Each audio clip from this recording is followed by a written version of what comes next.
Good morning, everyone. I am Yosra, a PhD student in Luis del Peso's lab at the Instituto de Investigaciones Biomédicas in Madrid. And today I'm going to present TFEA.ChIP, a tool that we have developed for transcription factor enrichment analysis. So first, let's start with a short introduction. I'm sure that most of you at some point in your career have studied the response of some cells to a specific stimulus, either by running an RNA-seq analysis or by reading some published papers, and ended up with a bunch of genes that are significantly regulated. So now you have a bunch of gene names, but then what? One question you may ask is which transcription factors are regulating those gene expression? To solve this question, we can run a transcription factor enrichment analysis. In our lab, we have developed a tool for this called TFEA.ChIP. This tool is available in Bioconductor and can be easily installed in R. But what exactly is a transcription factor enrichment analysis, and how does TFEA.ChIP work? Let's explore this together. Now, imagine that we want to know if a transcription factor, let's call it TF1, is driving the response after a specific stimulus. We would split the genes into groups, those that are significantly regulated and those that are not, which we call the background. To investigate if TF1 is modulating those genes, first we need to define its targets. Once we know its targets, we can count how many of them lie in each group, in the group of regulated genes and in the background, and see whether there is a difference in proportion, as in this example. So we can generate a contingency matrix like this and run a Fisher's test, which will tell us if there's like the difference in proportions is significant. If so, like in this case, we would conclude that TF1 is modulating those genes. This kind of analysis is called an overrepresentation analysis. As you can see here, the workflow seems to be very easy and straightforward, but actually the first step is very complicated. To understand why, let's zoom in on the DNA. So here we have represented the DNA. I have some genes in blue and regulatory regions in orange. To infer a transcription factor targets, we need first to associate those regulatory regions to genes, which is not very easy. So to solve this, most of the tools associate the regulatory regions to the nearest gene, but this is not always correct. In our tool in TFEA.ChIP, what we do is we use GeneHancer, which is a database containing these associations between regulatory regions and genes based on experimental data. So GeneHancer has more accurate regulatory maps. Once we know which regulatory regions are associated to each gene, we can take a ChIP-seq experiment for a transcription factor, in this case TF1, see where it binds and infer its targets. So now we know TF1 targets, and we can check whether they are more represented in the group of the regulated genes compared to the background or not. So far, I talked about TF1, but in real problems, we do not have candidates.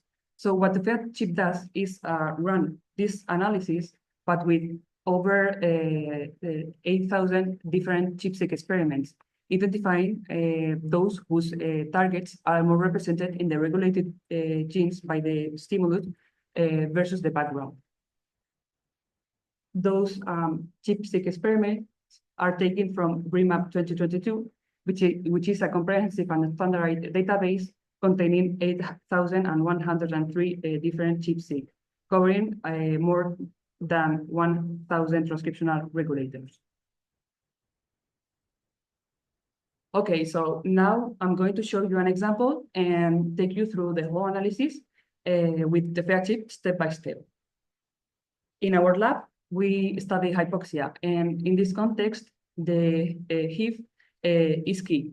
This is a transcription factor formed by two subunits, ARNT and either HIP1 alpha or IPAS1.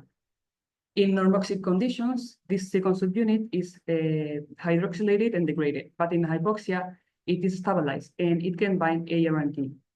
This dimer can recognize hypoxia response elements and modulate the expressions of some important genes. Let's say that we run an experiment and we expose some cells to hypoxia or normoxia. We can take their RNA and run an RNA-seq analysis.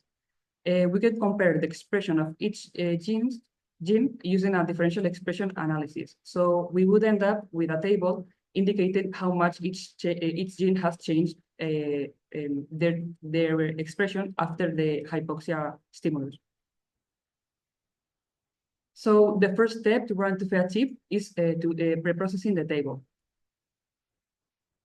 We can start, for example, with a DSIC results table like this, if we run the differential expression analysis with DSIC2. Here, as you can see, we have the table with the results. We have the log4 changes for each gene and the p-values. As you can see here, those genes are in symbols, but the TFEA.ChIP needs interest IDs. So the first step would be adding a new column indicating the interest IDs. To make things easy, we have prepared, generated a function, preprocess input data, that takes directly the DSIC object and adds this new column indicating the interest ID. This function can also take other type of objects, like those that are generated with HR or even simple data frames with log4 changes and adjusted p-value. So we can run this preprocess input data function with the DSIC object, and we would obtain something like this. As you can see here, the function has added a new column indicating the interest IDs. And also, it has sorted the table, the genes, from most upregulated genes to least most downregulated. This will be very important in other processes, in other analysis that I will explain later. So now that we have the interest IDs, we can jump to the next step, which would be selecting the regulated and the background genes. To do that, we can use the select gene function that takes the hypoxia, like the preprocessed table, and also some thresholds for the p-values and the log4 changes. We have to run this function twice to select, once to select the regulated genes, and again to select the background genes. As for the regulated genes, since I want to take the upregulated genes in this example, I would take those that have a log4 change greater than 1 and an adjusted p-value smaller than 0.05. As for the background, since I want to make sure that I take the genes that are not regulated, I take those that have a log4 change smaller than 0.25 in absolute terms, and an adjusted p-value greater than 0.5. So after running select genes twice, I end up with two vectors. One I called genes upreg with the upregulated genes, specifically 305 genes, and another called genes BG, which contains the background genes, specifically more than 3,000, sorry. So now we have generated these two vectors containing the gene IDs for the regulated genes and the background genes.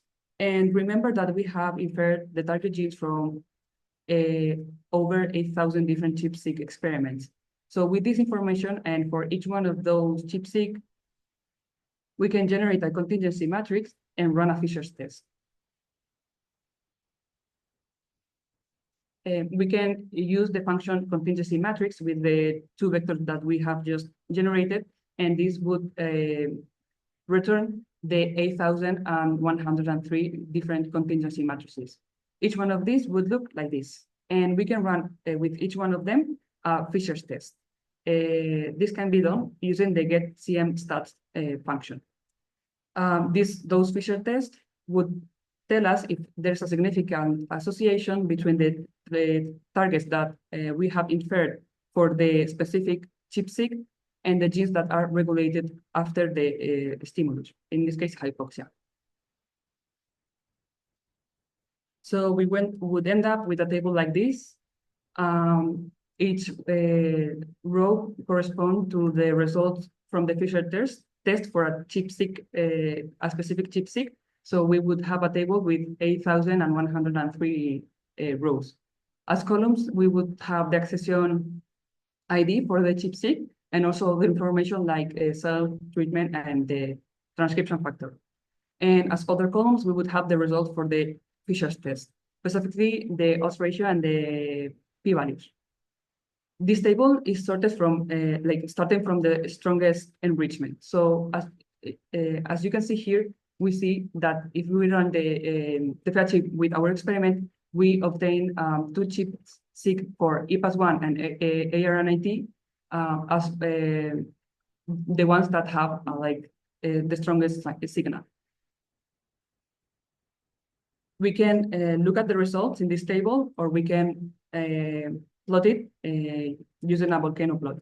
We can do that using the plot CN function.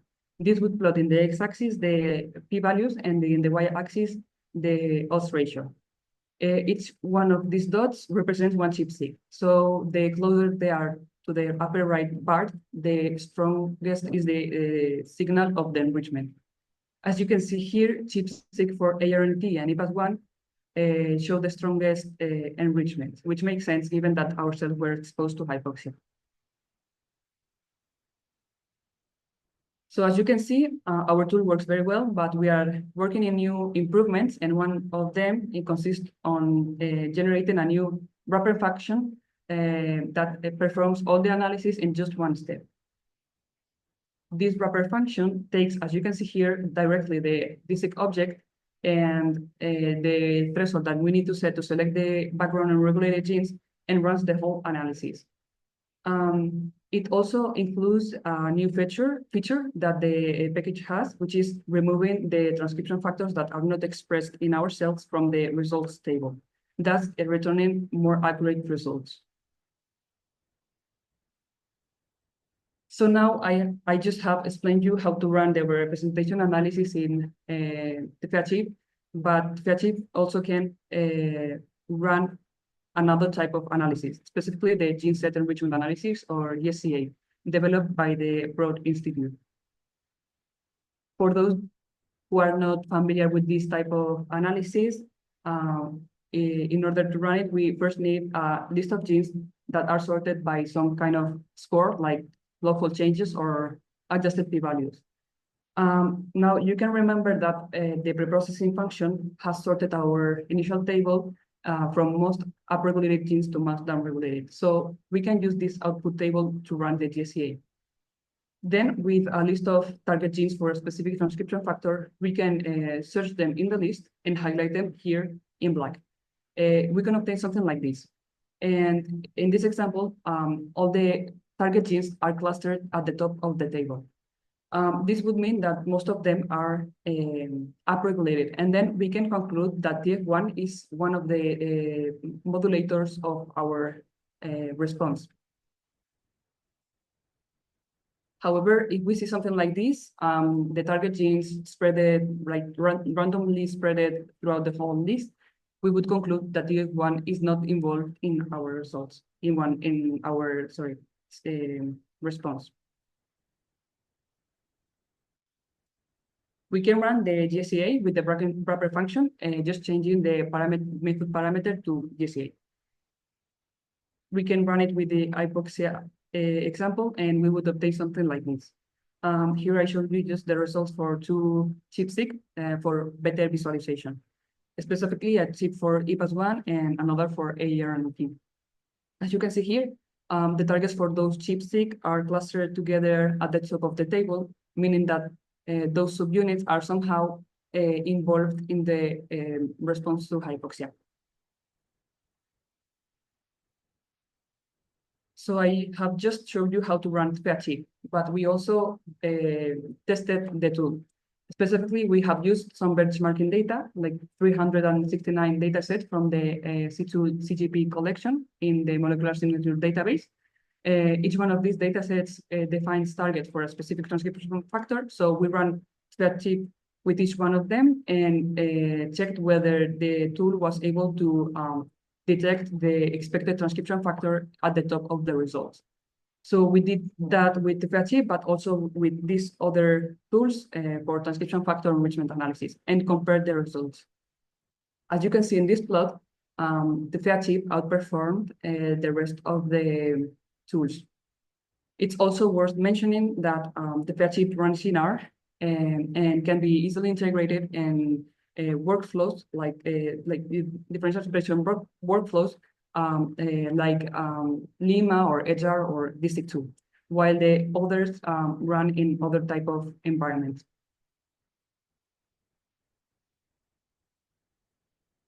At the beginning of this presentation, I told you that a critical step is the association between the regulatory regions and the genes, and that we solve this problem by using GeneHancer. However, the package is very flexible and can take other databases. So imagine that you have your own associations, regulatory regions, gene associations for a specific cell type you work with. You can generate a G-ranges object like this, indicating the regulatory regions and the genes they are associated to.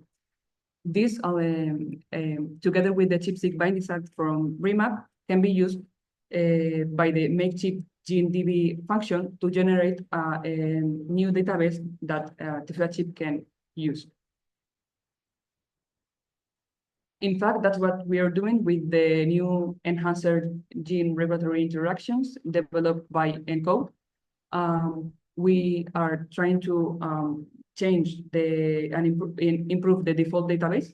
So in our preliminary analysis, we saw that this new version in purple outperforms the current one here in orange, since it gets stronger enrichments for those two examples.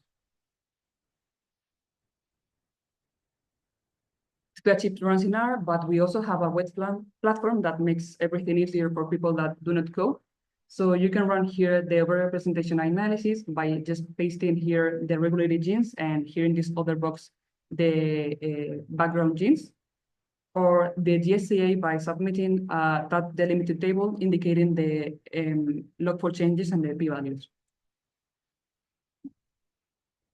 So as a summary, TFEA.ChIP is a tool that is used for transcription factor enrichment analysis. We are working in new features, like we are adding new functions and also updating the default database. And all these changes will be available very soon in the bioconductor package and also in the web platform. And that would be everything for today.